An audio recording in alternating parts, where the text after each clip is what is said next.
이제 오늘부터 9장 말씀 이제 함께 묵상하겠습니다. 이제 새로운 이야기가 전개되는데요. 예수님께서 맹인으로 태어난 사람을 고쳐주시는 사건의 내용입니다. 이 사건은요, 요한복음에 7개의 표적이 있다라고 했죠. 그 중에서 6번째 표적입니다. 어떤 표적이 있었을까요? 2장에서 예수님이 가나의 혼인잔치에서 물을 포도주로 만드신 표적이 있었죠. 그것으로 시작해서 4장에서는 왕의 신하의 아들을 고치는 표적이 있었고요. 그리고 5장에서는 베데스다 연못가에서 38년 된 병자를 고치신 표적이 있었고요. 그리고 6장에서 2개가 있었는데요. 오병이어의 표적하고 갈릴리 바다를 걸어오신 표적, 이렇게 5가지, 그리고 오늘 또 이렇게 6번째 표적입니다. 이것들은 모두 다 예수님이 하나님의 아들이심을 증명하는 아주 중요한 의미를 가지는 그러한 표적들이라는 거예요. 사인이라는 것이죠. 단지 미라클, 하나의 기적이 아니라 그 기적 속에 담겨져 있는 뜻이 있다는 거예요. 사인, 하나님의 신호가 있다는 것이죠. 그걸 표적이라고 합니다. 바로 예수님이 하나님의 아들이심을 보여주는 사인으로 보여주고 계신다는 거예요. 근데 이 표적들을 가만히 들여다보면 이제 점점 그 강도가 세지고 있다는 것을 알 수가 있습니다. 그래서 오늘 본문을 포함한 앞으로 남은 2가지 표적, 그러니까 오늘 본문에 맹인을 고치신 표적하고요. 이제 마지막 표적이 어디 나오냐면은 11장에 가서 나사로를 살리시는 표적이 나와요. 이것은 이전 표적보다 더 강도가 센 표적. 그래서 하나님의 아들이 아니면 아무도 행할 수 없는 바로 그런 종류의 표적이라는 것을 우리가 어느 정도 짐작할 수가 있습니다. 자, 오늘 6번째 표적인데요. 맹인을 고치시는 표적인데요. 어떻게 시작하는지 다시 한번 1절, 2절 말씀 읽어볼게요. 예수께서 길을 가실 때 날 때부터 맹인된 사람을 보신지라. 제자들이 물어 이르되 라비여, 이 사람이 맹인으로 난 것이 누구의 죄로 인함이니까? 자기니까 그의 부모니까? 아멘. 예수님께서 길을 가시다가 날 때부터, 그러니까 태어날 때부터 맹인된 사람을 보게 되셨어요. 그때 제자들이 예수님께 묻습니다. 라비여, 이 사람이 맹인으로 태어난 것이 누구의 죄 때문입니까? 자기 자신입니까? 아니면 그의 부모입니까? 이렇게 묻고 있어요. 그러니까 이 맹인은 예수님이나 제자들이 개인적으로 알고 있던 사람은 아닌 것 같습니다. 그냥 우연히 마주치게 된 것이죠. 그러나 또한 우연이 아니에요. 모든 일은 하나님의 계획 속에서 또한 예수님이 맹인을 통해서 또한 제자들에게 깨닫게 해주시기 위해서 또 마주치게 하신 것이죠. 아무튼 이렇게 장애를 가진 사람을 보면서 예수님과 제자들은 어떤 생각을 가지게 되었을까라는 겁니다. 예나 지금이나 사람들은요, 맹인을 가장 불행한 인생을 사는 사람이다 이렇게 생각한다는 거예요. 볼 수 없다라는 것, 정말로 불행한 일이 아닐 수가 없습니다. 후천적인 질병이나 사고로 인하여서 시력을 잃은 것도 그렇겠지만 만약에 선천적으로 그런 장애를 가지고 태어났다면 더더욱 그런 불행한 인생이라 그렇게 우리가 여긴다는 거예요. 그렇게 장애를 가진 본인들은요, 얼마나 불편하고 괴로울까요? 그런데 사실은요, 그 장애로 인한 불편함보다 그들의 마음을 더욱 괴롭히는 것이 있다는 거예요. 그것은 바로 다른 사람들의 편견입니다. 때로는 무시고 우리가 던지는 동정의 말들이, 또 때로는요, 장애인들을 무조건 피하는 그런 사고방식들이 그들의 마음을 더욱 괴롭힌다는 거예요. 사실 시각 장애는요, 우리가 볼 때 굉장히 불안한 인생을 사는 것 같지만 그들의 입장에서 보면 충분히 감수할 수 있는 그런 불편이라는 거예요. 그러나 볼 수 없는 장애가 있기 때문에 불행할 것이라고 단정하여서 던지는 말들이 오히려 더 그들에게 자존감에 큰 상처가 된다는 거예요. 여러분, 우리가요 살아가면서 행복하다 불행하다 그 느끼는 기준이요 상대적인 경우가 굉장히 많아요. 남들보다 못 살기 때문에 불행하다고 여길 거고 남들보다 잘 살다고 할 때 그때 행복하다고 느끼는 게 우리 인간 아닙니까? 그러니까 보지 못하는 사람은요 다른 사람들이 보는지 못 보는지 몰라요. 그러니까 불편한 것만 있지. 그러나 사람들에 의해서 다른 사람들에 의해서 그런 자신의 어떤 자존감이 더 상처가 된다는 거예요. 게다가 장애를 가졌다는 이유로 그 인격을 조롱하거나 모독할 때 받는 충격이 그런 육신적인 그런 장애보다 그 자체보다 더 큰 마음의 장애를 가져온다는 거예요. 더욱이 그 장애에 대해서요 아주 부정적인 종교적 해석까지 가미되기 시작하면요 문제는 더욱더 커집니다. 장애가 그냥 불편이 아니라 하나님의 저주가 되기 때문이라는 거예요. 단지 장애를 가졌다라는 이유로 인해서 하나님의 저주를 받은 죄인이라는 바로 그 짐까지 지고 평생을 살아가야 한다면 그것이 얼마나 고통스러운 일이 되겠습니까? 문제는요 장애인이 스스로 그렇게 생각하는 경우보다요 비장애인들에 의해서 이러한 해석들이 너무나 쉽게 내려지는 경우가 훨씬 더 많다는 거예요. 자, 오늘 본문도 보시면 그렇습니다. 1, 1절 다시 보게 되면은 여기에서 누가 누구에게 질문을 하고 있나요? 지금 맹인이요 예수님께 묻고 있는 것이 아니에요. 제자들이 묻고 있어요. 그러니까 다시 말해서 장애와 상관없는 제3자가 장애인에 대해서 이러쿵저러쿵 하고 있는 거예요. 그 물음의 내용이 무엇입니까? 누구의 죄 때문에 이 사람이 맹인으로 태어났는가? 바로 그거예요. 그러니까 제자들은요 이 장애 태어날 때부터 맹인으로 태어난 그 원인이 부모의 죄 때문인지 아니면 본인의 죄 때문인지 그것을 궁금해하고 있다는 거예요.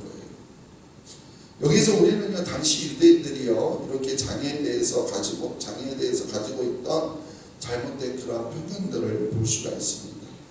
그것은 그들은 어떻게 생각하는 거예요? 장애를 어떤 죄에 대한 하나님의 심판의 결과, 저주의 결과로 그렇게 보고 있었다라는 사실이에요. 그러니까 장애인들은 하나님이 그 사람을 벌을 내려서 심판을 당해서 그런 장애를 가지게 되었다 이렇게 보는 거라는 거예요.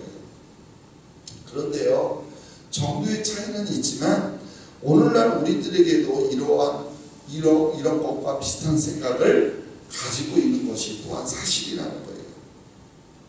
근데 정말 누가 죄를 지었기 때문에 선천적으로 시각장애를 가지고 태어났을까요?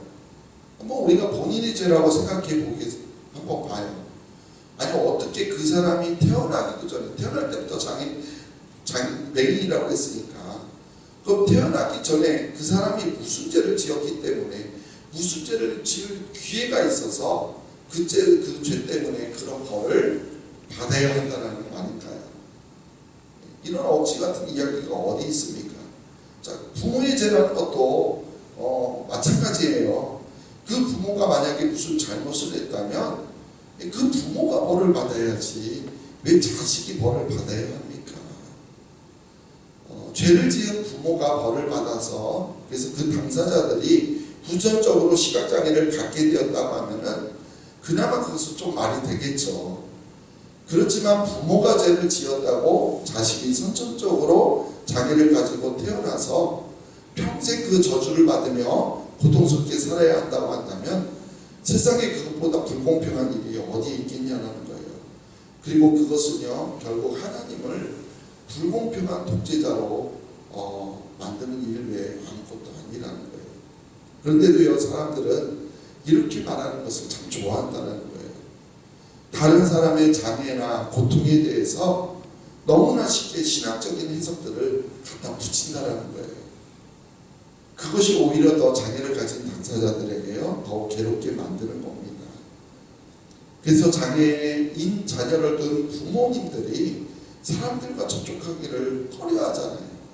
사람들이 너무 그런 쉽게 판단 내리는 것 때문에 장애인 자녀를 둔 부모들이 사람들을 접촉하기를 꺼려해요. 아무 생각 없이 동정하거나 해석하거나 판단하기 때문이라는 거예요. 장애가 있다고 해서요 불행한 인생을 사는 것은 아닙니다. 장애는 그냥 불편한 것일 뿐이에요. 그런데도 장애를 있는 그대로 받아들이지 못하고 뭔가 자꾸만 거기에 무슨 해석을 하려고 하는 이러한 편견들이 더욱더 큰 사회적인 장애를 만드는 현실을 우리가 보게 됩니다. 마찬가지로 지금 우리는요 오늘의 본문 말씀 속에서 이렇게 잘못된 편견과 해석이 예수님 앞에 그대로 노출되고 있는 장면을 보고 있어요. 자, 그렇다면 그렇게 생각하고 있는 제자들에게 예수님 뭐라고 말씀하시는지 우리 3절 한번 같이 읽어보겠습니다. 예수께서 대답하시되 이 사람이나 그 부모의 죄로 인한 것이 아니라 그에게서 하나님이 하시는 일을 나타내고자 하십니다. 아멘.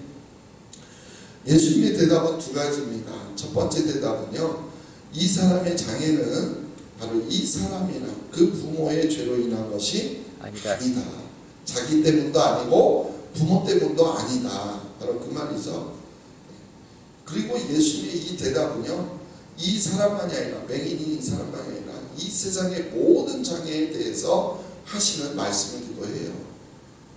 이 세상의 장애를 갖고 살아가는 사람들이 어떤 자신의 죄 때문에, 부모의 죄 때문에, 누구의 죄 때문에 장애를 가진 것이 아니다라는 거예요. 그래서 우리는 우리의 자녀들이 또한 우리가 아는 사람들이 가진 그 장애는 그 사람의 죄나 그 사람의 어떤 부모의 죄로 인한 것이 아니다라는 사실을 우리가 분명히 알기를 바랍니다. 간혹 이렇게 가게에 저주가 오른다고 해서 부모의 죄 때문에 그래서 내가 이런 벌을 받고 있는데 이렇게 생각하는데 절대 아니에요. 성경은 그렇게 이야기하고 한 군데도 없습니다. 그 장애가 어떤 것이든 간에 그로 인해서 스스로 쌓아올린 죄책감이람을 그래서 모두 허물어버리시기 바랍니다. 또한 다른 사람들이 무심코 뱉어버린 말로 인하여서 받은 상처 또 부러진 상처 그 자존감 그거에서 자유함을 얻으시기 바랍니다.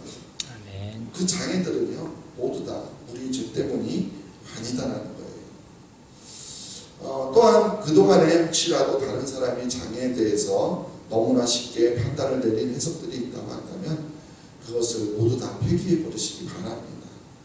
장애는 사람의 죄 때문에 생긴 것이 아니다. 장애는 장애일 뿐이에요. 불편함이 있을 뿐이에요. 누가 반드시 책임져야 할 그런 성질의 것이 아니다라는 겁니다. 자, 여기서 예수님은 두 번째 대답 뭐라고 말씀하고 계시죠? 그에게서 하나님이 하시는 일을 나타내고자 하십니다. 여기서 하나님이 하시는 일이라는 것은 하나님의 목적을 이루기 위해서, 즉 하나님의 영광을 드러내기 위해서 하시는 일이다 이런 뜻이에요. 그러니까 맹인으로 태어나고 그를 통해서 하나님이 하실 일이 있다 없다? 있다라는 거예요. 여러분 하나님은요 누구를 통해서라도 다 일하십니다. 아멘. 장애인이든 비장애인이든 그와 상관이 없어요. 하나님의 일에는 차별이 없습니다. 아멘. 만약에 비장애인들이요 하나님께서는 나 같은 장애가 없는 사람들만 사용하실 것이다 라고 생각한다면 그런 오만한 생각을, 교만한 생각을 회개해야 합니다. 또 장애인들 또한 스스로 하나님께서 나 같은 사람은 어떻게 사용하실 수 있을까 그렇게 비뚤어진 생각을 갖고 있다면 그것도 마찬가지 회개해야 돼요. 장애인이든 비장애인이든 하나님께서는요 누구를 통해서라도 하실 일이 있다라는 겁니다. 근데요 여러분 오늘 이 말씀은요 장애와 비장애를 떠나서 매우 깊은 신앙적인 진리를 담고 있는 말씀이에요. 바로 어떤 인생이든지 바로 그 인생에는 목적이 있다는 겁니다. 아무리 비천한 인생일지라도요 그 인생을 지으신 하나님의 목적이 있습니다. 그래서 그 목적을 발견한 사람이요 행복한 사람이에요. 그러나 아무리 이 세상의 모든 것을 다 갖추고 살아가는 사람이라고 할지라도 인생의 목적을 깨닫지 못하면요 그 사람이 불행한 사람이에요. 그러니까 볼 수 있느냐 볼 수 없느냐의 문제가 아닙니다. 많이 배웠느냐 배우지 못했느냐 있느냐의 문제도 아니에요. 건강하냐, 건강하지 못하냐의 문제도 아니고요. 돈이 많으냐, 돈이 없느냐 그 문제도 아니에요. 바로 살아갈 목적을 알고 있느냐, 그 목적이 무엇인지 모르면서 살아가고 있느냐, 바로 이것이 진짜 문제라는 거예요. 나를 통해서 나타내실 하나님의 목적을 분명히 알고 살아간다면 그 사람은요, 장애가 있든 없든 건강하든 건강하지 않든 돈이 많든 적든 그 사람은 행복한 사람입니다. 아멘. 장애를 가지고 있어도, 배우지 못했어도, 건강하지 못해도, 돈이 없어도 분명한 하나님의 목적을 가지고 있는 사람은 정말로 행복한 사람이에요. 아멘. 그러나 아무리 모든 것을 다 갖추고 있다고 해도 왜 살아야 하는지, 무엇을 위해서 살아야 되는지 그 목적을 알지 못하고 끝없이 방황하며 살아간다면 이 세상에 그보다 더 불쌍한 사람은 없다라는 거예요. 그런 의미에서 우리는요, 모두 다 참으로 행복한 사람인 줄 믿습니다. 아멘. 왜냐하면 우리는 예수님을 믿기 때문이죠. 아멘. 예수님을 통해서 우리는 구원받았기 때문입니다. 우리는요, 어디로부터 와서 어디로 가는지 알고 있는 사람들이에요. 아멘. 그래서 우리가 왜 이곳에서 사는지, 우리는 무엇을 위해서 사는지 알고 있는 사람들입니다. 우리는 하나님의 부름을 받은 하나님의 자녀들입니다. 아멘. 세상 가운데 구별된 하나님의 백성이에요. 아멘. 장애가 있으면 어떻습니까? 또 얼굴이 좀 못생기면 어떻겠습니까? 공부를 남들보다 못하면 어떻습니까? 돈이 좀 없으면 어떻습니까? 만년과장이면 또 어떻습니까? 하나님께서 나를 통해서 하실 일이 있는데 그 일을 하면서 살면 되는 거예요. 나 같은 인생을 통해서도 얼마든지 하나님의 영광을 드러내며 살 수 있는데 무엇이 더 필요하냐는 것이죠. 오히려 장애인에 대한 편견을 가진 사람이 오히려 더 심각한 장애를 가진 사람이라는 거예요. 왜냐하면 진짜 볼 것을 보지 못하고 있기 때문이죠. 하나님을 보지 못하고 하나님의 뜻을 알지 못하고 하나님의 마음을 깨닫지 못한 사람들이 진짜 더욱더 큰 장애인들입니다. 어떤 사람에게 왜 그런 장애가 선천적으로 주어졌는지 우리는요, 여전히 몰라요. 그러나 분명한 사실은요, 그 어떤 사람이든 하나님의 목적이 있다는 사실입니다. 아멘. 하나님께서 하나님의 영광을 드러내기 위해서 하실 일이 있다는 거예요. 그 목적을 아는 사람이 행복한 사람입니다. 아멘. 저와 여러분 그런 행복한 사람이 되기를 소망합니다. 아멘. 그래서 우리를 향하신 하나님의 목적이 무엇인지를, 그래서 오직 하나님의 영광을 드러내며 살아갈 수 있게 되기를 간절히 소망합니다. 아멘. 그래서 진짜 우리가 가난하든 못 배웠든 아프든 장애를 가지고 있든, 그러나 그럼에도 불구하고 하나님의 목적을 가지고 하나님의 영광을 드러내며 산다면 진정한 그것이 행복한 삶인 줄로 믿습니다. 아멘. 매일매일 행복하게 살아가는 하나님의 백성 되시기를 간절히 축원합니다. 아멘. 하나님 아버지 감사합니다. 맹인을 통하여서 많은 사람들은 죄 때문이라고 말하지만 예수님께서는 죄가 아닌 하나님의 영광을 나타내기 위함이다라고 말씀합니다. 우리는 하나님의 뜻을 제대로 깨닫지 못하면서도 우리의 생각, 우리의 판단으로 얼마나 많이 정죄를 하며 그동안 살아왔었는지요.